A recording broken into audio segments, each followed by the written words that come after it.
Hello बच्चों, चलिए प्रश्न को पढ़ते हैं और समझते हैं। समाकलन कीजिए और हमें समाकलन करना है 1 + 2x पूरे की घातांक 3 और इस पूरे के बटे में है x की घातांक 4 और हमें इसका समाकलन ज्ञात करना है। प्रश्न को हल करने से पहले प्रश्न के लिए हम मुख्य अवधारणा लिख लेते हैं। तो प्रश्न की अवधारणा मुख्य अवधारणा में हम समाकलन से संबंधित एक सूत्र लिखेंगे जिसकी सहायता से इस प्रश्न को हल किया जाएगा। और वह सूत्र होगा समाकलन में x की घातांक n dx। इसका समाकलन होता है x की घातांक n+1 और बटे में n+1 और प्लस अनिश्चित समाकलन के लिए हम अचर सी यहाँ पर लगा देंगे। और यहाँ पर ध्यान रहे n का मान कभी भी -1 के बराबर नहीं होगा। तो प्रश्न के लिए यह हमारी पहली मुख्य अवधारणा होगी। दूसरा, हम एक बीजगणित का सूत्र भी यहाँ पर लगाएंगे, उसे भी मैं यहाँ लिख देता हूँ। a+b की घातांक 3, ये होता है a की घातांक 3 प्लस b की घातांक 3 प्लस होता है 3 a का वर्ग b और प्लस हो जाएगा 3 a b का वर्ग। तो ये दो मुख्य अवधारणा है बच्चों। अब हम प्रश्न को i के बराबर मानेंगे और इसे हल करेंगे।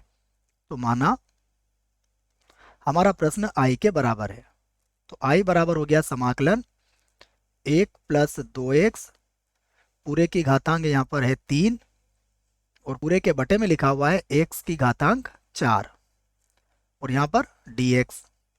अब हम i बराबर इसे a+b की घातांक 3 से इसको हल कर देंगे। तो सबसे पहले a की घात 3 होगा, तो a की घात 3 किसके बराबर होगा? 1 के बराबर होगा। उसके बाद 2x की घात 3, तो ये हो जाएगा 8 x की घातांक 3 हो जाएगा। उसके बाद होगा प्लस का 3, उसके बाद होगा a का वर्ग अर्थात 2x का वर्ग होगा। a का वर्ग की जगह b का वर्ग लिख दिया है मैंने, तो बच्चों यहाँ पर फिर मैं a लिख दूंगा प्लस अब यहाँ पर लिख देंगे 3। अब a का वर्ग लिख देंगे तो ये 1 का वर्ग हो जाएगा और b की जगह पर हम लिख देंगे 2x। ठीक है बच्चों, प्लस का चिन्ह है इसलिए हमने अगर इसको आगे और पीछे लिख दिया है तो उससे कोई फर्क नहीं पड़ेगा। और बटे में कितना है? x की घातांक 4 और यहाँ आ गया हमारा dx। तो फिर से लिखेंगे हम i बराबर, अब हम इसे अलग अलग कर देंगे। सबसे पहले 1/x की घातांक 4 लिख देंगे। तो देखो यहाँ पर मैं कोष्टक लगा देता हूँ, ये हो जाएगा 1/x की घातांक 4। उसके बाद प्लस ये होगा 8 x की घातांक 3 और यहाँ भी बटे में आ जाएगा x की घातांक 4। उसके बाद प्लस देखिए ये 2 का वर्ग करेंगे तो 4, 4 का गुणा 3 से करेंगे तो ये हो जाएगा 12 और x का वर्ग हो जाएगा और बटे में भी आ जाएगा x की घातांक 4। यहाँ 3 को 2 से गुणा करोगे तो ये हो जाएगा 6x और इसके भी बटे में आ जाएगा x की घातांक 4 और यहाँ आ जाएगा dx।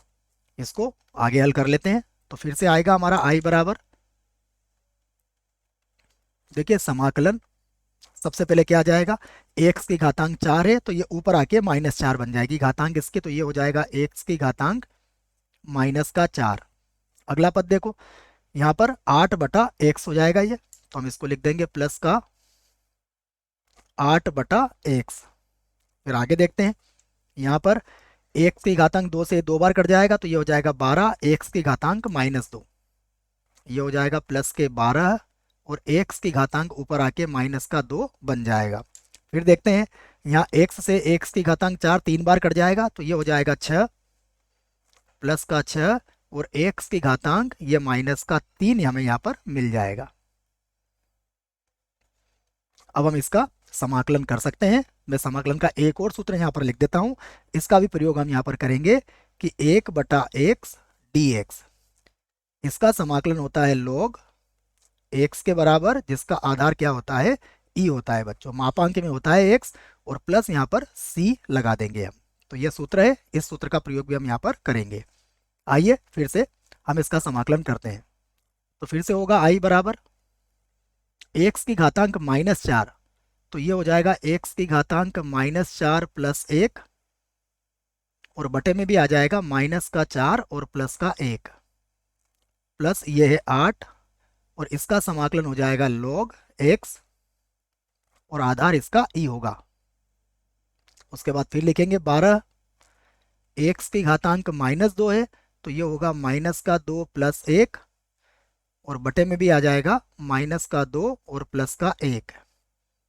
फिर प्लस लगाएंगे तो ये होगा 6 एक्स की घातांक माइनस का 3 प्लस 1, और बटे में भी होगा माइनस का 3 प्लस 1, और प्लस सी यहाँ पर लगा देंगे हम। आगे हल कर लेते हैं इसको। देखिए आई बराबर, अब क्या हो जाएगा, ये हो जाएगा एक्स की घातांक माइनस का 3, और बटे में भी आ जाएगा माइनस का 3। उसके बाद प्लस यहाँ पर है 8 लोग मापांक में एक्स रहेगा। इसको हल करते हैं तो ये होगा प्लस, ये हो जाएगा 12, और एक्स की घातांक हो जाएगा माइनस 1, और इसके बटे में भी आ जाएगा माइनस का 1।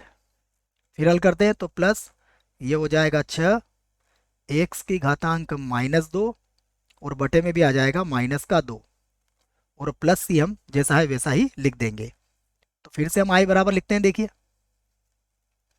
तो अब आप इसे लिख सकते हो माइनस का 1/3, और एक्स की घातांक बटे में ही आप यहाँ 3 लिख सकते हो, धनात्मक हो जाएगी।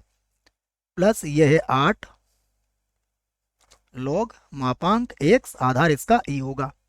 और यहाँ पर भी देखिए ये प्लस माइनस माइनस हो जाएगा, और इसको आप लिख देंगे 12, और बटे में आ जाएगा एक्स। यहाँ 2 से 6 को काट दीजिए माइनस के 3 बार, तो ये हो जाएगा माइनस का 3, और यहाँ बटे में लिख सकते हो आप एक्स की घातांक 2, और प्लस हो जाएगा सी। और यही हमारे प्रश्न का उत्तर होगा। आशा करता हूँ आपको इस प्रश्न का उत्तर समझ में आया होगा। धन्यवाद।